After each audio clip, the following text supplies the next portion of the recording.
Good afternoon, everyone. My name is Tim McDonald. I'm the financial specialist for the Leather Processing Hub, not the actual industry specialist, which is my colleague Nico Swale. Let's have a look.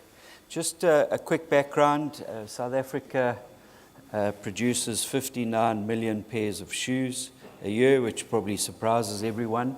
And our production has grown by 16%, which is very attractive to any potential businessman, a growth rate of that. And you have an opportunity here to become the first mover in leather downstream beneficiation in sheepskin, hair of sheepskin products. Here's our agenda of what we're going to do, which follows the previous agenda. If we have a look at the world trends, there has been a faster growth of animal feedstock in Africa, but this has had a negative impact on the quality of the leather that has been produced because of poor farming techniques and poor flay techniques. Okay. China is the dominant player in the world, as we've seen in the other presentations already by Carlos and Dikshita. All right. And Africa in itself is very low in terms of the priority and in terms of the production of leather goods. Italy is one of the main users of our leather products that we currently export. When I say leather products, it's actually the raw skin. Okay, and China is the biggest destination for the export of our raw skins.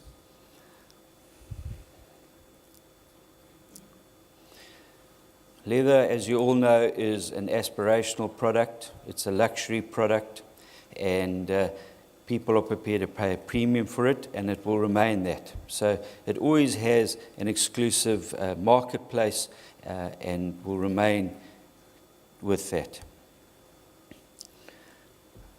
The upholstery leather industry, which is used in furniture, has been severely affected by the economic recession and is growing slowly. To some extent, this has been replaced by the use of bovine leathers in cars and car seats and in the airline industry.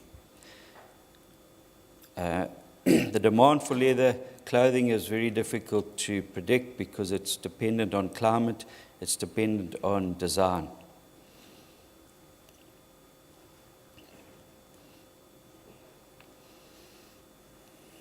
Where are we here?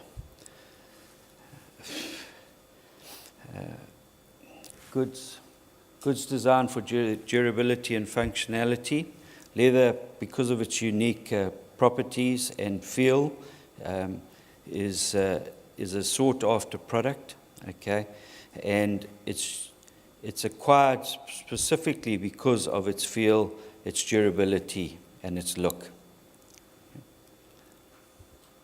If we look at the world footwear trends and the processed leather trends, what you'll see is that Asia exports 75% of what they produce, okay, which is quite different to the European markets because they actually retain 83% of what they produce.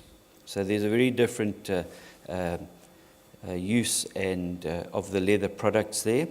Africa doesn't process a lot of its leather, and the leather that is here is used to be exported into Africa and largely across to China and Italy.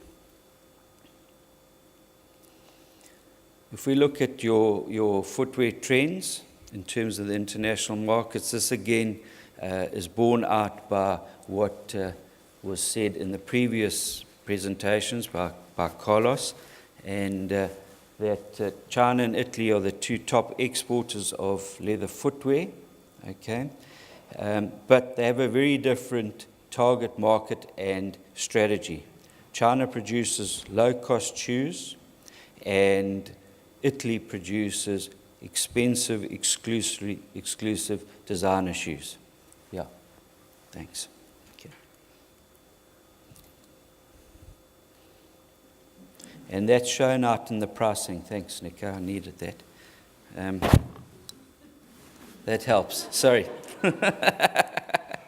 Okay. That you'll see in the pricing.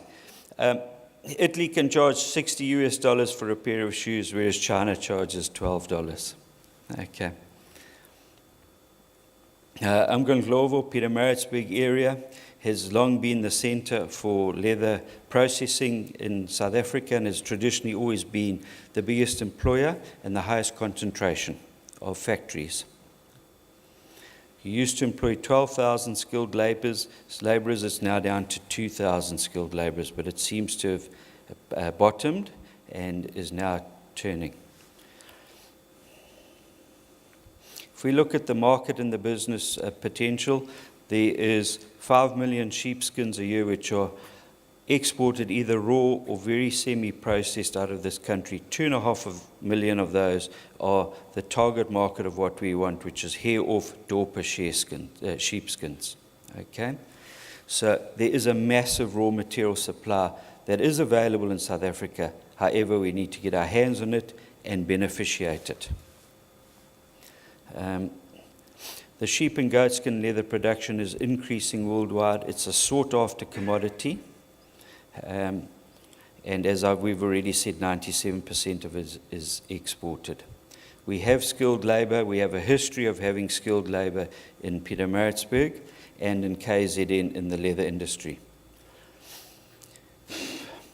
We have 170 manufacturing plants that work with leather shoes in South Africa, or work with that create shoes in South Africa.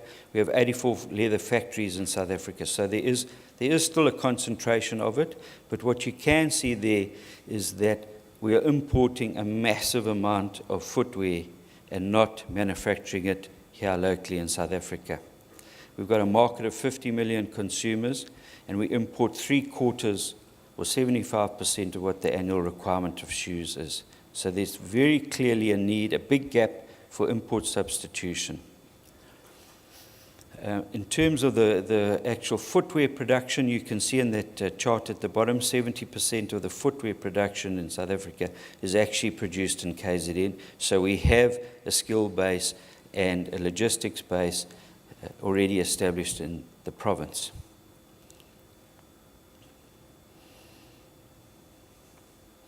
If we have a look at what the anticipated components are of the hub that we're proposing, if you read along the top, those are the different type of factories that could come in, and it's through the whole value chain. At the bottom would be your services that would support that, and we've highlighted the effluent treatment plant because you would have effluent treatment plant security, which is a major threat to the industry worldwide because of the nature of tanning procedures. Here's a quick indication of what the hub could look like on the site. This is the actual site itself in Pietermaritzburg. You can see there's an existing tannery adjoining it. There is a leather shoe factory also adjoining the site, and there's plenty of site space there. There's a shopping centre, and there's labour within the proximity to it. If we go through the value chain in terms of the leather industry and the processing of it, you'll see that the critical point is vertical integration. Okay, and it's been proven already by Turkey, because Turkey has 13 clusters. They started with none, they now have 13.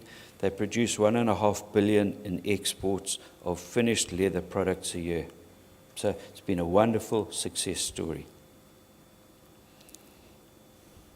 I'm not going to take you through these, as most of you are from KZN and understand the demographics and the infrastructure base of KZN. However, if we have a look at what the tenants are, we've already spoken to that. The people we're wanting to attract, it's your traders, your last and sole suppliers, your tannery operators, your luxury leather goods, your big brand producers, the vertical integration with the retail chains. design studios. Turkey is also focused on design studios and created a demand for their product by being able to design really exclusive and highly desirable products. And then we're also looking for property investors and property managers in this process. You're all familiar, with KZN's, let's have a look, with KZN's infrastructure. And then just as some takeaway slides, obviously we're looking for import substitution, 59 million pairs of leather shoes. Okay. Only 23 million of those are produced in South Africa, and of the 23 million, only 30% use South African leather. So there's a big opportunity there to fill that space. The downstream beneficiation of local raw materials would greatly create jobs in South Africa and create value add. There's a big value add in terms of the leather chain that we're missing out on. We've got 2.5 million dorper skins, and we've got access to goat skins, which needs to be developed. Just following on from Carlos's presentation in terms of what cluster supports and initiatives there are, you'll see that this industry has already started to take this on itself and is doing some of these processes already. There is government support for it because it's included in your industrial policy action plan as a priority sector. The DTI have put out incentive programs specifically for this industry, so those are available. There's specific funding, preferential funding and finance options that are available. I see Pat there from the IDC, they run some of them. We've got 2 footwear clusters, vertical integration footwear clusters already established in Pietermaritzburg, so you can collaborate with those. So here's your opportunity to be the first to produce sheep leather and to contribute to the local beneficiation and job creation. And then just as a closing takeaway, this is a working session, so whoever would like to engage us, we are open and willing to whatever suggestions, whatever partnerships we can, and whatever concerns you've got. Let's bring it all together and let's work together on this. Thank you very much.